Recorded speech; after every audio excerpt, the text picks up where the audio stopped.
Hello? Hello? Hello? This is the Vancouver Real Estate Podcast.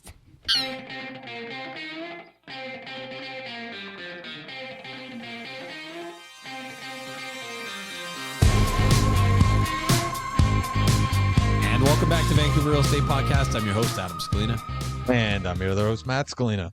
And Matt should say host, but also realtors with Oakland Realty in downtown Vancouver. So excited for today's guest. We've got Ryan Chan. He's a senior lawyer at Harper Gray in Vancouver. Friend of the show, really great lawyer. On today talking about family law, specifically divorce, and how that ties into real estate ownership in BC. Really exciting conversation. And the third lawyer, I think, in a row, maybe, or close to in a row. That's right. Yeah, I mean, two things here. One, yeah, we're talking cohabitation agreements, prenups, postnups, how things gets divided, what you should consider at every stage of your life, and maybe most interesting for myself, at least, is the great wealth transfer. This applies to many people listening to this show, whether you're on the side of giving the wealth or on the side of receiving the wealth, how to organize that transfer when it comes to real estate to make sure that that money goes to the people you want and doesn't get caught up in a 26-month fling. Yeah, and the you know what, the divorce is not a nice thing to talk about, but I mean, let's be honest, it's half of the marriages out there roughly end in divorce. So this is it's good intel for people out there. There's tons of takeaways. Well, without further ado, Matt, let's cut to this conversation with Ryan Chan. Okay, we're here with Ryan Chan. He is the senior lawyer at Harper Gray in Vancouver. How you doing, Ryan? Thanks for taking the time. Yeah, no problem, guys. Thanks for having me. Yeah, Ryan, maybe to start, can you tell our listeners a little bit about yourself? Well, first of all, I didn't realize this was recorded, so I'm actually not wearing pants below here. This is the desk is not going to go higher than this, right? So besides that, I'm a lawyer at Harper Gray. I'll give you a little plug for my firm. We're one of the bigger litigation firms in BC. We're in the Scotiabank Tower, as you can see. Great view here. I practice primarily in family law, commercial litigation, and employment. So those are kind of the areas I dabble in. I don't try to venture out beyond that. And it's been a good run so far. I've been practicing for about 10 or 11 years. Pretty good stories to tell you. Some of them have to be offline, but that's a little bit about me. Why did you want to? I know you cover a broad variety of areas in law, but why family law? What piqued your interest? Well, it's when I tell people what kind of like the areas I practice in, they're always confused. Like, how do you actually work with commercial litigation, which is big companies suing other companies, breach of contract, all these other things, versus family law, which is, the more human side of things. And that's probably the answer right there. I think it's a little more practical. Not everyone has a big corporation that they need to sue someone else. People are getting divorced. People are, getting married. So I guess it's called the circle of life of the marriages, I guess, for lack of better words. But there's a lot of opportunity for me to not only use knowledge as a lawyer in court and all that stuff, but a lot of outside alternative dispute resolution options. And sometimes you just gotta be outside the box with your thinking. There's a human side of it too. You're actually dealing with a person, and to me, it's when someone comes to you at the lowest time, it's okay, they need your help. You need to kind of really show your empathy and really, they trust you, and they're not paying you to just kind of sit around and listen. You have to actually have some solutions. So I think that that's kind of a privilege, and I've always appreciated that human aspect of family law. It strikes me that there's some similarities in what we do, Ryan. No offense, but not necessarily that people are buying properties at their lowest point, but it's a very stressful moment in somebody's life, when they're purchasing a large asset or potentially the largest asset they'll own. And you're kind of, the common refrain in real estate is, your therapist, your negotiator, your, blah, blah, blah, how important you are. But in your practice, I would imagine navigating those relationships at, like you said, often the lowest point is probably really challenging. Yeah, I would probably again, to full disclosure to the audience, my first home I actually purchased with the help of a Matt Scalena. So I remember That going was back your and forth high saying, point. That was your high yeah, point, though, Ryan. yeah, exactly, high point. I remember saying, oh, Matt, is this a good deal? Are you sure? And I think I'd almost ask it in 10 different ways to make sure, are you lying to me? Is this a good deal? Is this not? But yeah, in family law, again, in both sides of it, it's a big deal, regardless if it's a negative or positive. People are getting married. And I always tell people this isn't an insurance policy. You still have to try your marriage. This is just protecting very specific parts of your assets or your wealth. And yeah, it's we provide a service. I can't tell you what to do. I can only provide you with the landscape, the different options, the risks, and we try our best. But I remember, from my earlier days as a lawyer to now, I do kind of dabble more of, well, this is what I would do, or you do start giving them a little more guidance than just the straight black and white law.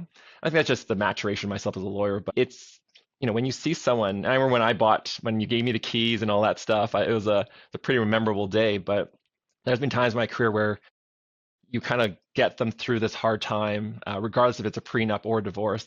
And there is some satisfaction knowing that this person goes, oh, wow, that was really nice of you to do that, or that was great job, and I'm really happy now. And sometimes I get emails and even Christmas cards, and it's, it definitely makes the day go easier for a hard job. Perfect. So Ryan, when couples are buying property, I mean, the last thing they're probably thinking when they purchase together is that a divorce is potentially looming. What are some of the key things that all couples should be thinking about when they buy real estate? Yeah, that's a great question. Actually, probably most applicable now. For full disclosure, I'm a big romantic. I hope everyone lasts together forever, but I wouldn't have a job if that's the case. So, when everyone is hot and heavy and they're in love, the honeymoon phase, no one thinks about, oh, what happens if I get a divorce? And they pay me to say, hey, I hope you guys do make it, but just in case, these are the things you need to think about. And the biggest one is money. Like everything comes down to money in terms of the disputes. If you have a couple that's buying a property, where is the money coming from?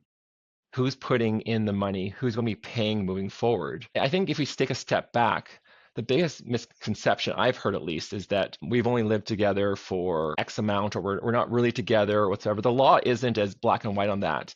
And to be clear, it's 2 years for common law, which is very akin to a marriage in terms of property rights. So if you were to contribute funds to buy a house, the law treats it differently depending on where you are in your relationship, as well as what happens down the road. So I think that if you're thinking about buying a house as a couple, and this isn't someone owning a house and someone moving in, it's buying a house as a couple, I think it's best to say, well, where's this money coming from and how we're going to deal with our finances down the road and have a clear idea. Not the most romantic thing, obviously, in a new relationship, but just obviously just documenting it in some manner, shape, or form. Conversations are very hard because then it comes to a he said, she says down the road. Having just any kind of written record of this is what I would advise.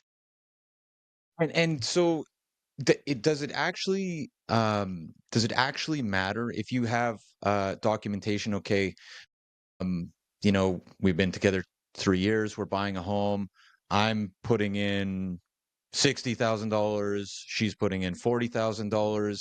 I'll probably take care of 65% of the mortgage costs. She'll take on 35%. Like actually spelling that out, if something goes sideways in the future, does that matter? Or is it just kind of 50-50? Yeah, I think I kind of get where you're coming from here. So, without getting into like the deeps of and the weeds of family law here, first of all, the law does protect you. I'm going to use some terminology here. Hopefully it doesn't go over your guys' head. It's family property and excluded property. Those are the two things we need to worry about. So excluded property is anything that came in from a third party, a gift from mom or dad, an insurance policy for, a motor vehicle accident, or for example, something that you owned previous. So those are your contributions. So let's say that the man gets $60,000 from dad, the wife gets $40,000 from someone else, another relative, and you put that in together. The law would say, yeah, sure, $60,000 excluded, $40,000 excluded for the other party. And when you are to sell the property, let's say under the circumstances of separation, in terms of the equity, they would get their portions back and then split the rest. But that's just in a hypothetical perfect world, right? Things happened. People remortgage. Some people say, well, I spent $60,000 for the mortgage or the down payment, and I'll spend another $50,000 for renovations. There's a lot of different factors. And the law does provide it by default, but remember, the law is based on evidence. So you then have to prove it. You have to prove the intention. You have to prove what actually went through bank statements and all that fun stuff. I'm using fun facetiously, obviously. So having a record of it just makes it so much easier than having to pay a lawyer 500 plus an hour to go through that paperwork, to build that argument. If you have this agreement, it's clarity and it's some bit of certainty, at least on that specific instant or transaction. And Ryan, you kind of hinted at it before, but how does the law treat married couples versus those couples that are just living together when it comes to property rights? So that's a pretty loaded question, but the simplest answer is that if you reach 2 years together as a common law couple, you're cohabitating in a marriage-like relationship. At that 2-year mark, you are considered to be common law, and your rights crystallize as akin if you were married. But the interesting thing about that, and this is a really bad family law joke, so please laugh at this, Matt and Adam. But if you're in a relationship, a common law relationship, and you're kind of unsure, and you're at 23 months, maybe time to separate. Because what happens there is that let's say, and I'm not using exact numbers, but on the 24th month of you guys living together in a marriage-like relationship, your rights crystallize retroactively. For example, February 1st, 2024, you guys or the couple that we're talking about, or this hypothetical couple, gets together, starts living in a common law relationship. February 1st, 2024. 2 years down the road, it's February 1st, 2026. That's 2 years. Anything that they acquire in the 2 years previous, the rights crystallize. So there would be claims for property entitlement to anything that was accumulated in that 2 years leading up to that common law mark. Anything that you purchased, that you acquired from February 1st, 2024 up to February 1st, 2026, it's as if you were married on the first day you guys get together. But if you were to separate on the 23rd month, there's different claims for, unjust enrichment, but in terms of family law aspects, that's kind of the sticking point. So whenever someone comes to me and goes, oh, we want a prenup, or, we want to separate or whatsoever, I'm like, how long have you been together? Like, really, how long have you been together? And then, not to go into the weeds of this, but, if you start talking about, well, we were together, but we had our separate properties. He rented this, he has a house there, and I live here. But if you're spending every single day together, there's also an argument that you're actually living together, right? So again, there's a lot of things we can talk about. I don't want to go into the weeds. I don't think we have enough time for that. But 2 years, that's the thing you need to take away from that. Be careful at the 2-year mark. So Ryan, just at the 2-year mark, I just want to understand. So if two people meet, they have they're at a point in their life where they've acquired a decent amount of wealth, each separately. They're together for 2.5 years. Over that time, they accumulate, let's say, $200,000 in excess, and they split, 26 months into the relationship. It's just that amount that they acquired together that is on the table. There's no stuff that was acquired previously. It's not fair game to go after that. Well, here's a better example, and I'll use your numbers. You've got give me some names here. Let's say John and Sally. I don't know why that makes me a little dated just saying those names, but anyways, John and Sally, they get together, and Sally has, an apartment in Yaletown. Or no, sorry, Matt, you're the king of Mount Pleasant, so we'll talk about Mount Pleasant. She has a house in Mount Pleasant. That's an inside joke between me and Matt there. So let's say that Sally has a house in Mount Pleasant. Her equity is $500,000. She meets John, whatever, dating, and they're not together. But as soon as, they're living back and forth, they have their dating. But as soon as John moves in, we'll count that as day one, okay? And then they last for 26 months. So as of day one, Sally's house is worth $500,000, okay? And let's say it goes up to, in the 26 months, it goes up to $750,000. Oh, let's say 800. That's an easier number. Minus mortgage payments, minus anything else, appreciation in the property. Let's just keep it really simple. You had a $500,000 asset at day one. 26 months later, it goes up to $800,000. And then they split. Okay, so how would you divide that? The law would say first you pay off all your mortgages and all that stuff. You sell a property, let's say, and now that there is $800,000 in equity. What would happen in this case, again, this is a very simple example, Sally should get her $500,000 back as a claim, as her excluded property. The increase in value of her excluded property, remember, it went from $500,000 to $800,000. The $300,000 is your family property, which you would divide in half. So when you walk away, John gets 150, and then Sally would get 500 plus 150. Now that's just the basic of it. But there's also another thing, and I don't want to get into too much of this, but you can see that I'm like kind of keeping it narrow, is that there's reapportionment claims, meaning is it really fair after 26 months that John gets half of it? He gets half of the $300,000 uptick based on the market or whatsoever. There's plenty of arguments of reapportionment. Maybe that should be 60-40, 70-30. Again, that's just down the road. That's the basis of excluded property and division in property. So Ryan, what about cohabitation? Thinking for you guys first. Yeah. What about cohabitation agreements? Can you walk us through what that means, and then also like when somebody should consider getting one? Yeah, that's a common question I get a lot. They've been, that's the first question I say is, how long have you been together? So it's always better to do these before the 2-year mark. The reason why is you're not really giving up anything for any party, right? You're not in a common law situation yet by law. You are, you're 20 months in, you're like, hey, we're getting close, we're getting pretty serious, and we just want to protect our assets. So yeah, I'd say it'd be great to do that because you're not giving something up. You're not giving up rights that you already have crystallized, say in 26 months. But that doesn't mean you can't do it after. I have done cohab agreements or even post-nuptial agreements for parties that have been married for 2 or 3 years even. We just date things retroactively. It's not fraud. We're just saying, as of this date, the parties agree that this is what happened. We bought a house. The house was this. This person bought a cabin. It's actually a gift from my parents. And we just kind of deal with it. And again, the parties can agree to anything they want, anything under the sun, as long as it's fair and as long as it's clear. So that's kind of when you should do that. And people do get overwhelmed with cohabitation agreements or any of these kind of agreements because they're like, well, what about spousal support, which is something that you guys aren't going to deal with here, but that's part of any relationship. What about the kids, if you have kids, and all those other things? And not to mention the limits of these agreements are what happens in 5 or 10 years.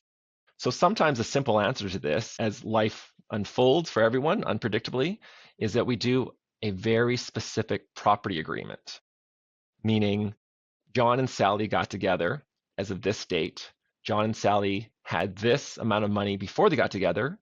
They've accumulated X, Y, and Z, and this is how they want to deal with it if they separate. It's a very finite agreement on very specific issues. And we say, we're not dealing with spousal support. We're not dealing with the kids. We're not dealing with anything else. Just, 1, 2, 3 Carib Road, 5, 6 Drake Street, and all those things. Well, I've just listed all the properties I've lived in. Anyways, but so let's go from there. So. So, Ryan, just to be clear, these cohabitation agreements or post-nups or whatever agreements you're talking about, do they override the law?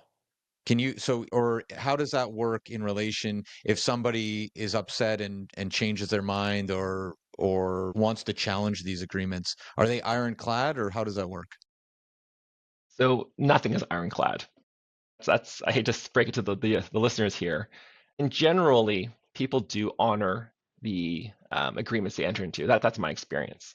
But I will never say that anything is ironclad, it's foolproof. It's just not the way the world works. So there's 3 things, and anyone who's dealt with me in terms of agreements, I say the same 3 things. You need to have ILA, which is independent legal advice. I would act for one party and I'd send the other party to another lawyer to get independent legal advice. This way, the parties can't say, I didn't know what I was signing. I was signing under duress. This was a wedding day the night before this agreement was thrown on me, and I was stressed and all that stuff. That's the first bit. The second thing is full disclosure. You have to actually disclose all your assets because you can't actually waive something you don't know. You can't say, oh yeah, I don't want any of her property. I don't care. I don't need any of that. Well, if she has nothing, sure. She has, 5 million in the bank and a house in West Van. Maybe you might reconsider that agreement, right? So those are the two things. But what you're talking about is fairness, which is the third prong of all this. Agreements need to be fair on the time of execution. We're talking about duress, the wedding day, prenup, all those things, how it is executed, but also when it operates, when the parties actually separate.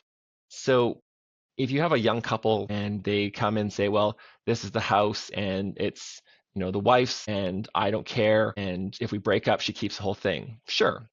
I would say that agreement has a shelf life of 2 or 3 years.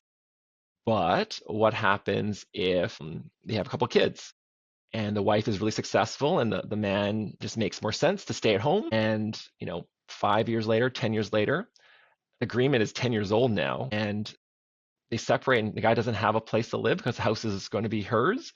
He hasn't put his money into the market. He thought we're together forever. He was so in love. He didn't work on his career because he was a stay-at-home dad. How is that fair? So that's the idea of when the actual agreement comes into operation. So the law is the level of that is called significantly unfair.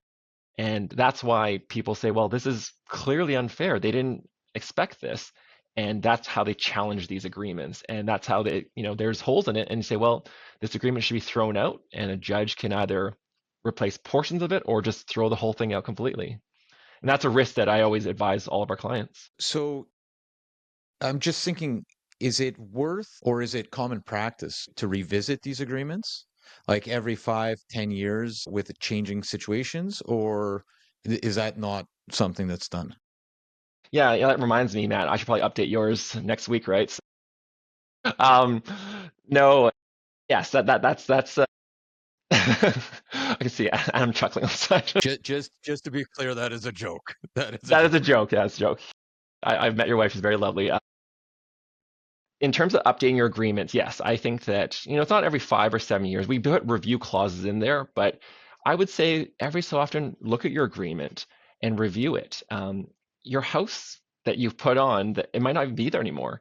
You might have sold that and bought a bigger house because you have 2 more kids, and there might be a mortgage, and someone paid down the mortgage with a bonus check or whatever, right? Like, sorry, maybe not a bonus check because that's still family property, but inheritance from an aunt, right? Things change over the years. So I would always say if things, big financial change or even life change, you have kids now, or someone took some time off work or has dialed back, retired, any kind of big life change, you should document that. Call your lawyer and just say, hey, this has happened since we end up buying a new property based on refinancing this. And it might be that they say, well, no, that's fine.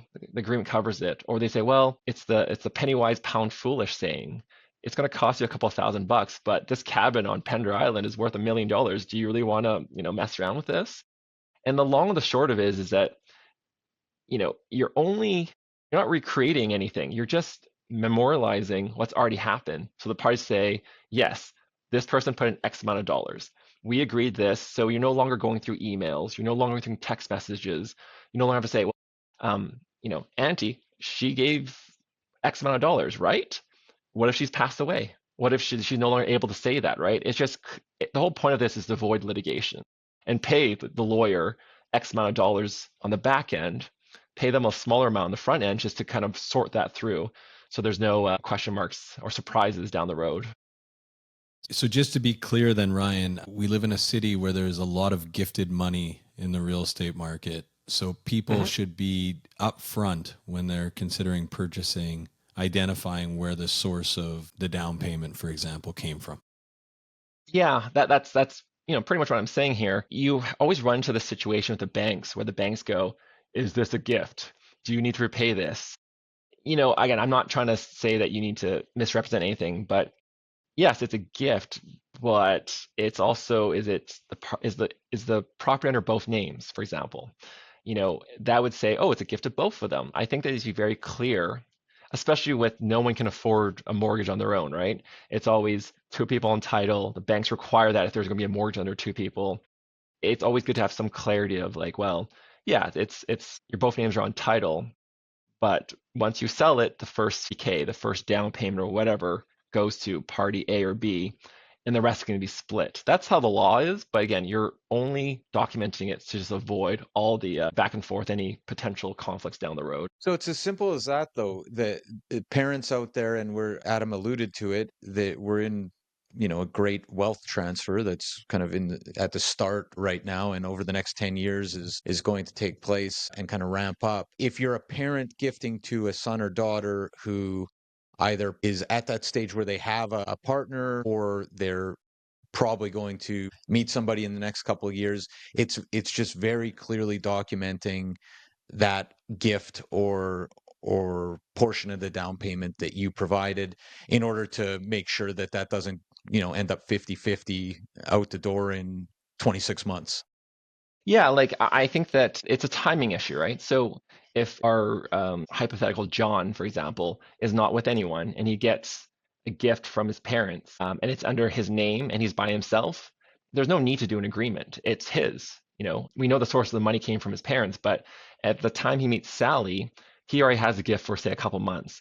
All it shows is that we have this, he has this property worth X amount of dollars, and that's a kind of a finite point in time. What we're really concerned with is if they buy a house together and money comes in from, it's almost simultaneously, right? Dad's giving money to John, John and Sally buy a house together, they go on title, right? It's all kind of one transaction. If there's a break in the timeline and the money came in a year before, and it's just John living in a house, and then he meets someone, we can actually put the value without saying where it came from. We don't really care where it came from. It's, the best example is they're married and, they had their first kid. Grandpa goes, "Oh my gosh, I'm so happy. I want to provide a better life for my grandkids. Here's $1 million. Go buy yourself a house." That's when we get to really big, like, well, let's just decide where this $1 million is coming from and how it's going to be characterized. We've talked a little bit about this, Ryan, but prenups. What are prenups? They're obviously difficult things to talk about when you're considering getting married. When do they make sense, and what should they cover? Yeah, so a prenup and a cohab agreement, they're just different agreements for different stages of your life, right? Cohab is pretty much short for cohabitation, which is the common law realm, and prenuptial agreements, nuptials, which is the marriage. So all we're talking about is just a couple that's hitting the 2-year mark or about to get married. Interesting enough is that if you were cohabitating for a year and then you get married, your entitlement actually is the cohabitation plus the marriage. So just because you didn't hit the 2-year mark before you got married, you're going to add that cohabitation time to your length of your marriage. Just, I'm not sure if anyone kind of caught that, but that's kind of interesting for property rights. People always go to me, "Oh, well, we only lived together for a year before we got married." I'm like, well, then you kind of tag that on. So any property that was acquired during that time, even though you didn't hit the 2-year mark before you got married, will get wrapped into that property division issue there. There's a lot of couples out there that have children without, getting married. That whole idea of the traditional family, married, then have kids, all stuff, that might be a little antiquated, a little maybe even a little archaic now. So it's there's no real difference. You've always got the same basic things. For you guys, in terms of this podcast, it'd be obviously property rights, but just generally, you want to deal with spousal support. You want to deal with certain aspects of your life. We can actually include most things. I've included a dog and into one of these agreements before. This was my dog when we got together and it loves me more. And, I don't say that, but like, who gets a dog? So yeah, and we can do anything that relates to the parties' relationship, except that it has to be fair. One thing that I strongly suggest for couples is that you kind of have to leave the children out of it. Without going too far off track here, is that life is unpredictable. Kids, you don't know if they're going to do dance or hockey or both or whatever. Who's going to be doing parenting time. So we kind of cut that part out. Usually we try to keep it to property division and then spousal support. But again, like I said, with your first example, Matt, down before, was what's the shelf life on these agreements, right? You don't know what's going to happen in 5-10 years. We can't crystal ball that. You might have 5 kids. You might have none. You might have none, right? So it's hard to actually cover every aspect of our lives. We just do the best we can. And lawyers are very clear to say there's limits to our advice. What's your priority? The house. Great. What's the second priority? The cabin. Great. And the rest of it is it's kind of cherry on top if you can enforce that. Ryan, let's run something by you here, because we have a lot of mom and pop investors who listen to the show. So, people that have acquired 2, 3 properties, 4 properties, 5 properties over the years. So a couple divorces, they have no cohabitation agreements, they have no prenup, they own 3 properties. How is that usually handled? And I specifically thinking about they're both on title. Do properties, does it usually lead to a sale, or are there other ways to approach it, especially if it's an acrimonious breakup? Oh, so you're talking about a separation here, right? Okay. So let me get this right. So you have a couple and they have a couple of properties under their name, right? Okay. Exactly. So I'll add to that a little bit if you don't mind. Let's say that there's a couple properties, but some are in individual names because they bought that years ago. Maybe becomes a rental. So let's say there's 5 properties. There's the family home, which is in joint names, but there's other properties in other people's names for various reasons. Okay. This whole 5 properties is still under the piggy bank of this is family property. It's subject to division. And then from there, we start dividing things and say, well, where was the excluded property? So if there was the cabin on Pender Island, for example, is one of the 5 properties, and that was actually inherited from grandma on the man's side, he'll say, well, we inherited that from grandma in 2015. At 2015, it was worth X amount of dollars. It's increased since then. It's 2026. So the amount at 2015 would be his excluded property. Any growth from 2015 to 2026 or 2025, sorry, would be split as the family property. Just like my example of 500 to 800,000, right? That's what we're splitting. And we do that exercise for all 5 properties. Whether it's, from the wife's side, she said, well, this was actually a gift from dad who gave me $100,000. Again, take the property, $100,000 out, the rest of it split. Now, you don't necessarily need to sell everything. It's just an accounting exercise. You look at you have the 5 properties, and then you just say, well, what's an equal split, including arguments of reapportionment and arguments of excluded property. And not to mention, you only get a capital gains exemption on your primary residence. So there might be issues of taxes and all that stuff to split. If it's owned by a corporation, those are corporate assets now. There's a lot of things that you need to think about in terms of how we just can't divide it, King Solomon style and just say, all right, it's half, it's fine. They're actually not the same. Then you start dealing with properties in the States. And you might say, oh, this house in California is worth X, but okay, exchange rate, first thing. But then how do you bring the money back over, right? How do you bring the money across the border? There's all these other things to think about. So that example is pretty loaded, but it's the same. Sorry, not to cut you off, Ryan, but I'm just thinking let's just hypothetically say you go through, a brutally complex process to figure out this is, John gets X, Sally gets Y. Is the process then, okay, John doesn't want to sell these, Sally wants nothing to do with John, so John has to either agree to sell them or buy her out? Is that the two exactly. options, basically? Well, okay. So if you don't have the funds to buy her out or get remortgage properties, it's basically you're selling them. Yeah, and part of that is the value too, right? It's, you think of it as just a little piece of, like in my boardroom, for example, I have a bunch of coasters. I say we start splitting them here and there and there. It's just an image of that, right? But some people don't want certain things. If we get into the more salacious issues, that's the house that you cheated on me with and with your whatever, right? I don't want that, and you're not going to keep it either. I want that thing sold. There's millions of arguments out there. But in terms of value of these things, not to mention the taxes, just property in BC, the worst is to use the BC assessment. I don't say the worst, but it's always 6 months late, right? Your 2026 is based off of, or your 2025 is based off of July 31st or July 1st, sorry, of last year. So those are always a little late. You have realtors, and I've called realtors before. I think I've called you before and say, hey, give me an estimate on this property. And sometimes clients don't want to spend the money. They think it's a pretty cut and dry. They just want a range from a realtor. So I'll call 2 realtors and just have a range. And if you want to go to what the courts really like is they get an appraisal. for a property. But again, it's just moving pieces on either side of the ledger. Ryan, family trusts. We hear about them a lot. A lot of people probably don't really fully understand them and when they make sense. Can you talk a little bit about family trusts? And I don't want to give too much advice on this just because, I know you have a lot of listeners here and I don't want to be say anything incorrect, but trusts are very specific. They're a different vehicle for either tax purposes or transferring wealth. I wouldn't just say, oh, it's in a family trust and it's protected. And, too bad, so sad. All my money's in a family trust.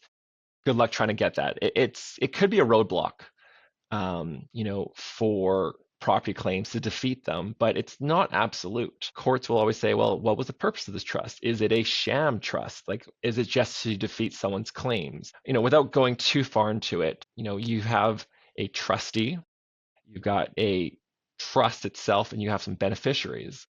And depending on how the trust is set up, it could just be used for tax purposes. It could be used for making sure that only wealth isn't dissipated foolishly or frivolously. But when it comes to aspects of a divorce, it's really hard to say, well, what's this person's interest in that trust? You have to go through the trust documents and so on. But I think for today's purposes is that you cannot say, well, it's in a trust, so I'm home free. That's probably the most I can say on a trust without getting myself into some trouble. right. Ryan, I know my ears perked up when you said salacious earlier. Do you have a horror story or cautionary tale or some story where you can change the names over your career that you've dealt with for our listeners? Okay, I can give you a couple, I guess. If I have to change names and details, but well, my first advice in terms of just generally is invest in your marriage. That's the best investment you'll make because divorces are not great. So that's my first thing to say. I remember there was a issue with again, actually this would actually be quite fitting as I'm thinking off the top of my head. People are accumulating property. Before property was, the hot asset, it was always just, hey, let's get as much as we can, rent them out. Obviously, you can't be primary residence on multiple properties, and so I remember there was a family, sort of the parties, we'll call them, that they did that. They accumulated a lot of wealth, and everyone wanted a piece of the action, right? Everyone was like, oh, great, you guys are doing so well. You own 2 properties, and 2 houses and a couple apartments. You're renting them all out. You're making bank. And everyone wants a piece of this, right? So aunts and uncles start contributing. And they said, well, you know what? Here, take my money. I just put it towards something.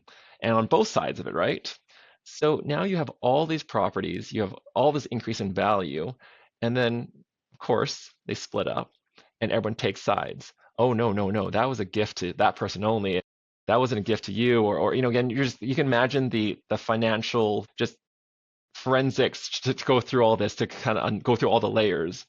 Now, of course, when you have a property, you sell it because you want to buy something bigger. The uptick, you see another good option. You remortgage it. So, the numbers of this was, I think there was like 15 or 20 different properties they had, and no one know who owns this. Did the company own it? Did a trust own it? Where does the money come from? And who lived in it? Was it just for estate purposes? So one thing that people do is that they put, so for example, a bank account, they put in someone else's name, or if you put a joint title for just to bypass probate, it's just the right of survivorship, right? Someone passed away, it just goes to the person who's left over. Throwing out all those things, it was just like a nightmare to go through that. And I'll add another wrinkle to that, is that they separated, but they continued to live together for the sake of the children. And, one party actually had more money, so they continued this investments and they continued, the formula of let's keep buying more property. So the issue with that is that now you've got 2 issues. When did the parties actually separate? Because you deal with post-separation assets a little differently, and post-separation contributions. So not only is when did the parties separate, so that was the first issue I had to deal with. There was a trial just on that issue. And then once you figure out the date, then you have to figure out unraveling, okay, so where did all this money come from? Who owns what? And if you want to make this even worse, is that once you figure out where all the property goes, what's everyone's income to actually figure out spousal support? So that was just the biggest mess in the world. So that if you want to say, maybe we should get an agreement done, think of that. Also, they still have to have breakfast together, which seems even more incomprehensible You know, in that situation. it's on a more human side of things. People do certain things that you, oh my gosh, that's crazy. But when you get kids involved, obviously that most people say that's your first priority, right? The law even says that it's the best interest of the children is the paramount test. So some people do stay together for the kids, right? And in terms of separation agreements, on the flip side of things, and when you're about to sell a property or whatever, or trying to figure out the end date, a very interesting thing that people don't realize that because you can't live anywhere else, because rent's hard, because everyone's in a financial crunch. This is not the common example, but even if you're in a one bedroom and you're even sharing the same bed, let's go to the extreme here, you could still technically be separated. You're just, for lack of space, still together. That's a very interesting concept that I've kind of had to deal with, right? So just kind of little tidbits here and there. I see you guys gonna chuckle at that one. Yeah. No, that's great. Well, Yeah, well, no, I was just going to say one more thing because we did have Richard Bell on the show recently talking about estate planning, Ryan, and the general theme was that, excuse me, the young people don't start thinking about these things early enough in life, and it's not something that you want to leave. Is there a similar line of thinking when it comes to maybe not planning divorce, but for making sure that you're documenting your finances in your mind? Like, is this something that all people should be considering? I would say yes and no. If you are a young couple that got together and you both have, and I'm going to use this sensitively, like basically nothing. You're out of school and you got some student loans and you're just living life, building, the dream and working hard, and then you get your first apartment and it's all pretty much equal. If you came to me, I'd say, no, don't waste your money. There's no point. Your claims are going to be what they are. There's nothing coming in. There's no like, oh, you need to do this. Everyone has to do a will. Yes, that's true. Not everyone has to do a prenup or a cohabitation agreement. It's only if, again, a certain transaction happens, a gift from a third party, money came in from a settlement, from an insurance claim or whatsoever, all those things, when there's something to fight about at the end and you want to say this is a excluded property, that's when I would start thinking about that. But for the common couple, no, I don't think that's necessary. People need to realize that you can do these at any stage. Just because you're married doesn't mean you can't do one a year later or 2 years later, if you remember something. So yeah, if the life was so predictable, it'd be great to get this done and just hammer all the things. But I would just do it on if it's necessary for the significant changes that happen in your life financially. It makes a lot of sense. So fantastic Ryan, advice. we do have this segment called the 5 Wire, 5 lighthearted questions Okay. that we end every show with.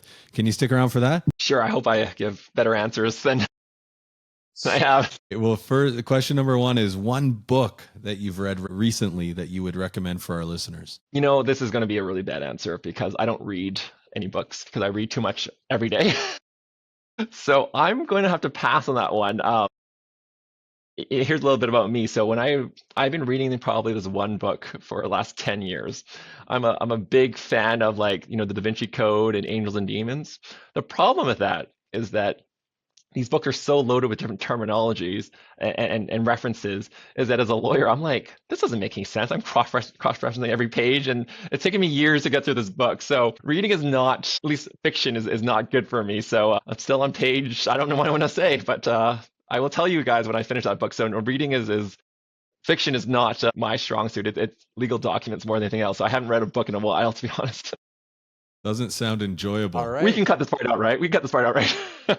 In the last few years, what new belief, behavior, or habit has most improved your life?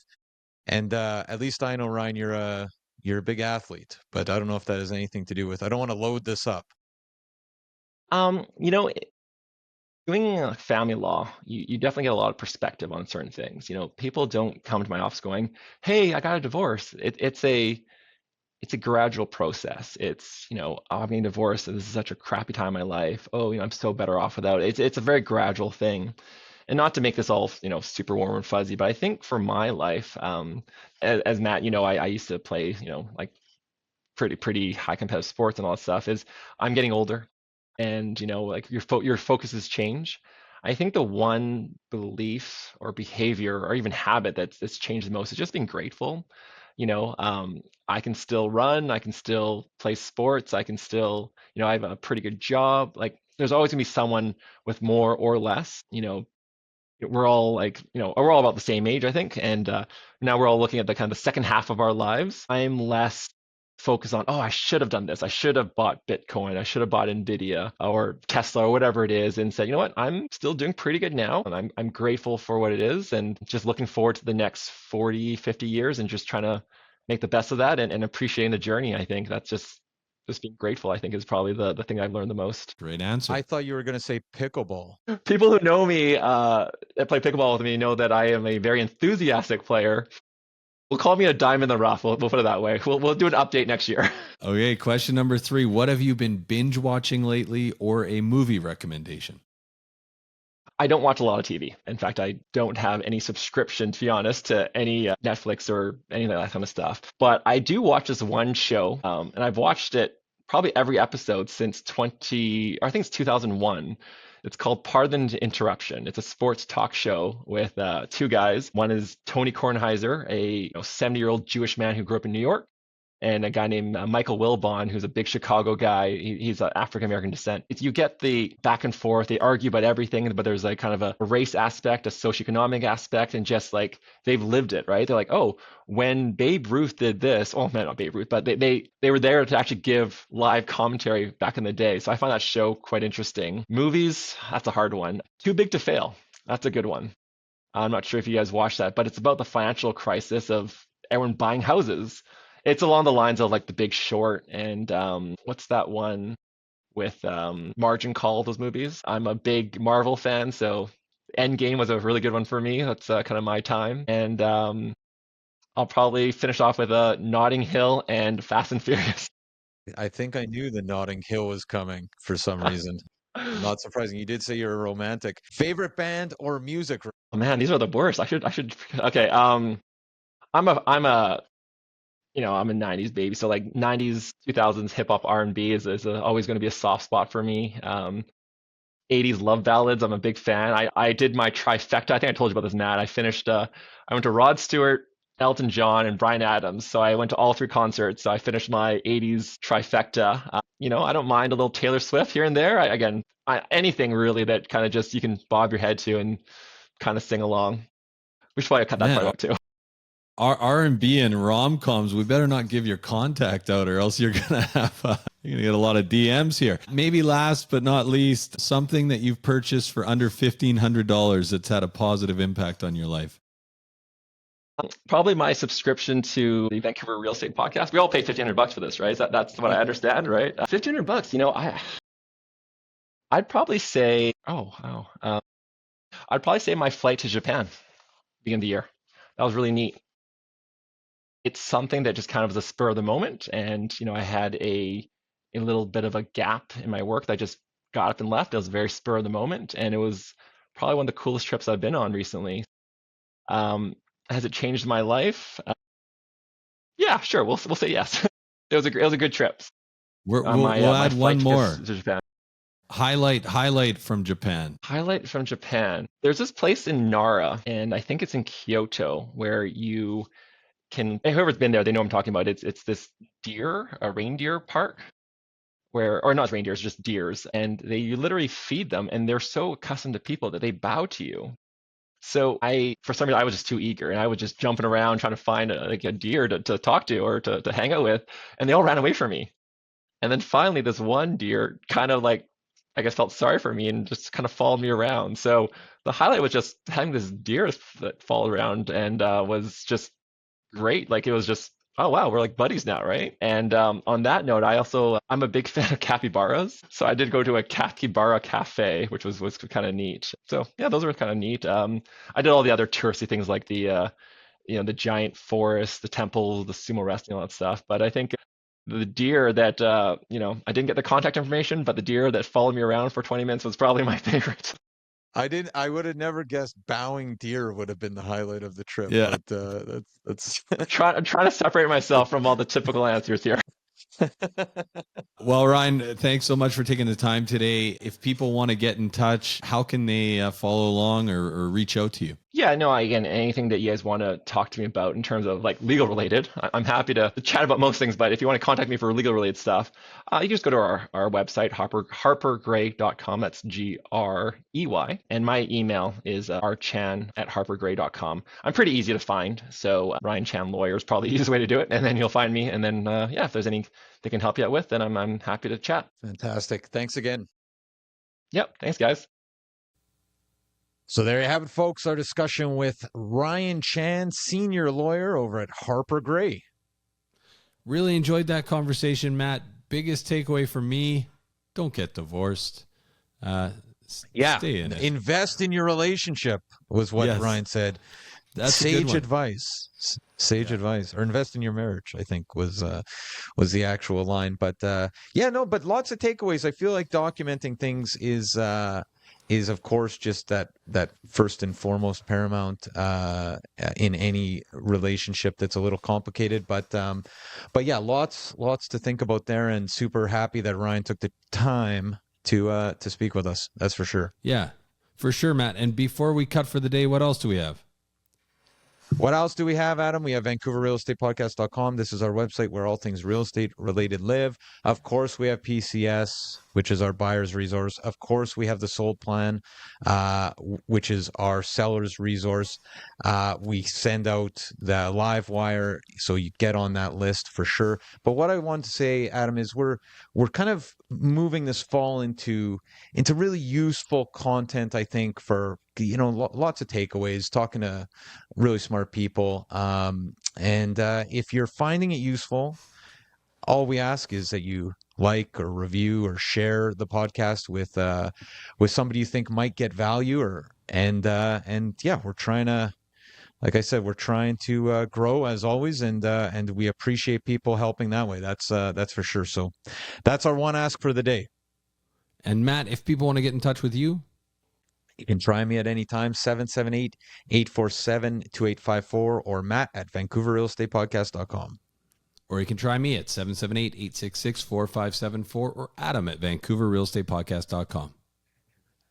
And of course, we got that nonpartisan Kokomo line, info at VancouverRealEstatePodcast.com. Well, have a great week, and we're back here with another great episode next week. A couple people we're talking to. We've got a fantastic financial planner coming on the program who's going to talk about how to diversify with real estate and your stock portfolio and plan for your future and your retirement. We've got Professor Andrei Pavlov coming back on the show from SFU. I'm so he's excited going to drop for some that. bombs. And we've got some other amazing shows coming up. So many great episodes coming for the balance of the year. So stay tuned. Take care.